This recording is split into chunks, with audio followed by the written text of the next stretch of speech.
warahmatullahi wabarakatuh. Perkenalkan, saya Agustina sebagai tenaga kependidikan di Sekolah Tinggi Ilmu Kesehatan Bina Husada. Pada kesempatan ini saya ingin menyampaikan beberapa hal mengenai kekerasan seksual. Saya pernah beberapa kali menjadi listener korban kekerasan seksual yang tidak berani mengangkat kasusnya karena mereka malu dan merasa sungkan karena pelaku adalah orang dekat dan dihormati.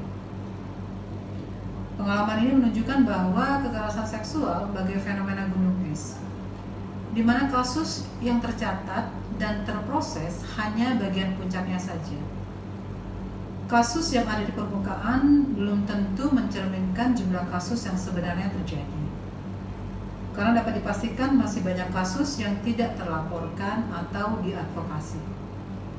Banyak korban kekerasan seksual memutuskan untuk tidak melaporkan kekerasan seksual yang dialaminya itu antara lain karena adanya hambatan psikologis seperti takut, malu, serta adanya rasa bersalah atau menyalahkan diri sendiri atas apa yang ia alami, karena pada beberapa kasus justru korban yang disalahkan atau yang biasa disebut victim blaming, di mana seseorang cenderung menuduh dan menganggap bahwa tindakan yang dilakukan oleh pelaku merupakan akibat dari tingkah laku korban.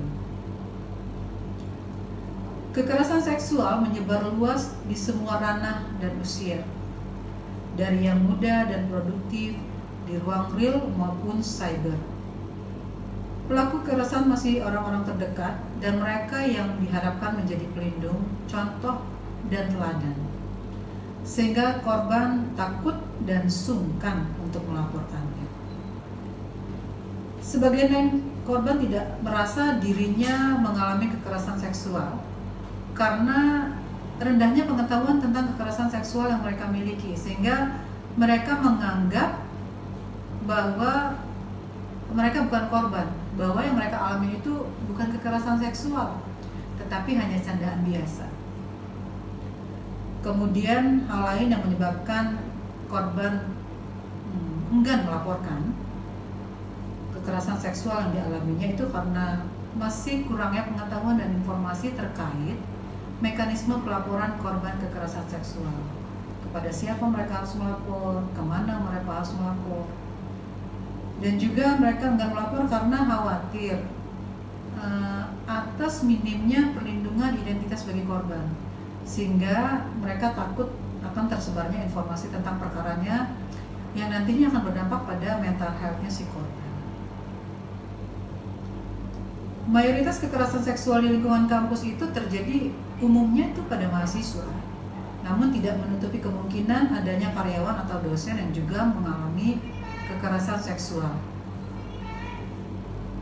Relasi kuasa antara korban dan pelaku kekerasan seksual yang terjadi di perguruan tinggi menunjukkan bahwa pelaku memiliki kekuatan yang lebih tinggi dibanding korban. Adanya hubungan kuasa yang timpang antara pelaku dan korban kekerasan seksual membuat korban memiliki ketakutan untuk melapor. Berdasarkan hal-hal yang saya uraikan tadi, maka perlu dilakukan upaya preventif yang bersifat menyeluruh sehingga tidak terjadi kekerasan seksual di lingkungan kampus. Atau kalaupun sampai terjadi kasus, kita sudah tahu bagaimana harus menanganinya.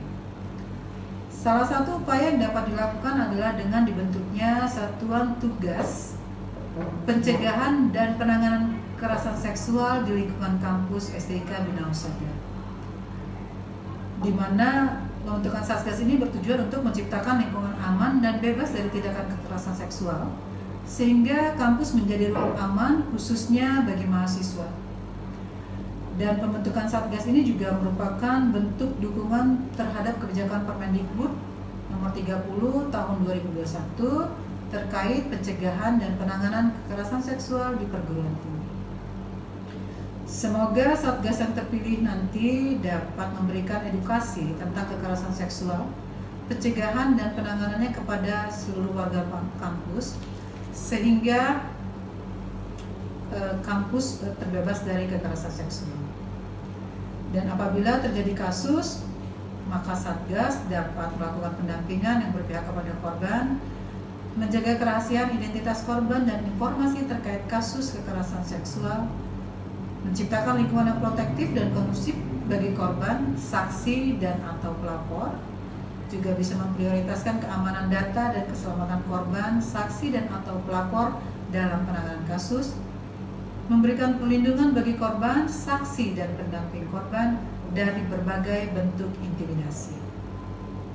Satgas mampu menjaga rahasia dan memberikan dukungan kepada korban dan memberikan ruang aman bagi korban dan penyintas. Dan Satgas juga dapat memberikan sanksi yang adil dan proporsional kepada setiap pelaku kekerasan seksual yang dapat memberikan efek jera bagi semua sivitas akademika dan warga kampus lainnya. Sanksi yang diberikan juga tegas tanpa memandang status dan kedudukan pelaku. Pencegahan dan penanganan kekerasan seksual adalah tanggung jawab kita bersama, sehingga dibutuhkan komitmen bersama yang tinggi untuk menjadikan STIK Bina Husada sebagai tempat yang aman dan bebas dari kekerasan seksual. Wassalamualaikum warahmatullahi wabarakatuh.